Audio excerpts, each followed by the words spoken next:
ഉള്ളുലയ്ക്കുന്ന ഉൾക്കാഴ്ചകളാണ് ഉർവശിയും പാർവതി തിരുവോത്തും പ്രധാന വേഷത്തിലെത്തിയ ഉള്ളൊഴുക്ക് പ്രേക്ഷകർക്ക് മുന്നിലേക്ക് തുറന്നുവെക്കുന്നത്. ക്രിസ്റ്റോ ടോമി കഥ എഴുതി സംവിധാനം ചെയ്ത ചിത്രം പേരുപോലെ തന്നെ പ്രേക്ഷകരുടെ ഉള്ളിലൂടെ അങ്ങനെ ഒഴുകുകയാണ്. കുട്ടനാട്ടിലെ ഒരു സാധാരണ കുടുംബത്തിലെ രണ്ടുപേരുടെ വിവാഹബന്ധം തുടങ്ങുന്നിടത്തു നിന്നാണ് ഉള്ളൊഴുക്കിന്റെ ആരംഭം. പാർവതി അവതരിപ്പിക്കുന്ന അഞ്ജു എന്ന കഥാപാത്രവും പ്രശാന്ത് മുരളിയുടെ തോമസ് കുട്ടി എന്ന കഥാപാത്രവും വിവാഹിതരാവുകയാണ്. തോമസ് കുട്ടിയുടെ അമ്മ ലീലാമ്മ എന്ന കഥാപാത്രമായി ഉർവശിയും എത്തുന്നു. കണ്ടു ശീലിച്ച ഒരമ്മായിയമ്മയോ മരുമകളോ അല്ല ലീലാമ്മയും അഞ്ജുവും. രണ്ട് കാലഘട്ടങ്ങളിലെ സ്ത്രീകളെ വളരെ വ്യക്തമായി മനസ്സിലാക്കാനാകും ഈ രണ്ട് സ്ത്രീകളിലും. മെഡിസിന് പോകണമെന്ന് ആഗ്രഹമുണ്ടായിട്ടും വീട്ടുകാരുടെ ഇഷ്ടത്തിന് 19-ാം വയസ്സിൽ വിവാഹിതയാകേണ്ടി വന്ന സ്ത്രീയാണ് ലീലാമ്മ. ഭർത്താവിനും മക്കൾക്കും വേണ്ടി തൻ്റെ ആഗ്രഹങ്ങളും ജീവിതവുമെല്ലാം ഹോമിച്ച ഒരാൾ. അങ്ങനെ നിരവധി മുഖങ്ങൾ നമുക്ക് ചുറ്റുമുണ്ടാകും. അത്തരക്കാരുടെ പ്രതിനിധിയെന്ന് ലീലാമ്മയെക്കുറിച്ച് പറയാം.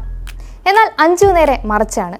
സ്വന്തം കാലിൽ നിൽക്കാൻ പ്രാപ്തിയുള്ള തൻ്റെതായ വ്യക്തമായ നിലപാടുകളും കാഴ്ചപ്പാടുകളുമുണ്ട് അഞ്ജുവിന്. എന്നിട്ട് പോലും വീട്ടുകാരുടെ നിർബന്ധത്തിന് വഴങ്ങി ഇഷ്ടമല്ലാത്ത ഒരു വിവാഹ ജീവിതത്തിലേക്ക് കടക്കേണ്ടി വരികയാണ് അവൾക്ക്. ഒരു മഴക്കാലത്ത് തോമസ് കുട്ടി അപ്രതീക്ഷിതമായി മരണപ്പെടുന്നതോടെ അതിസങ്കീർണമായ പല സാഹചര്യങ്ങളിലൂടെയും അഞ്ജുവിനും ലീലാമ്മയ്ക്കും കടന്നു പോകേണ്ടി വരുന്നു. സ്നേഹം, വിശ്വാസം എന്നതിനപ്പുറം ഓരോ മനുഷ്യർക്കും തൻ്റെതായ ശരിയും തെറ്റും ഉണ്ടാകുമെന്ന് ഓരോ സംഭാഷണങ്ങളിലും അടിവരയിട്ട് പറയുന്നുണ്ട് ഈ ചിത്രം. ഉർവശിയുടെ അതിഗംഭീര പ്രകടനം തന്നെയാണ് ഉള്ളൊഴുക്കിന്റെ നട്ടെല്ലെന്ന് പറയുന്നത്.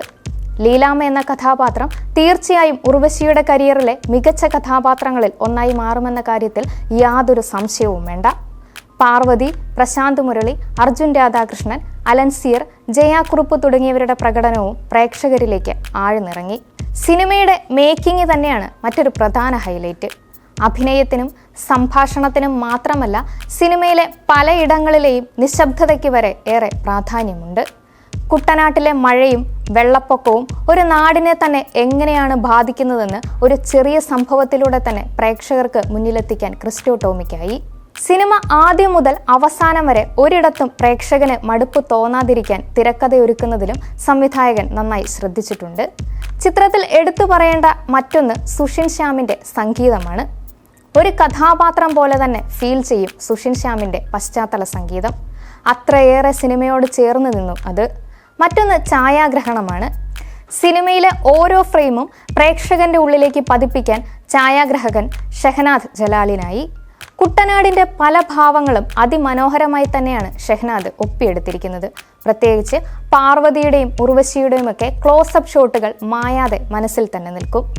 ചിത്രത്തിന്റെ ക്ലൈമാക്സും എടുത്തു പറയേണ്ടതാണ്. ഒരു സ്ത്രീക്ക് മറ്റൊരു സ്ത്രീയെ മനസ്സിലാക്കാൻ കഴിയുന്നു എന്നത് അതിമനോഹരമായി ചിത്രം കാണിച്ചു തരുന്നുണ്ട്.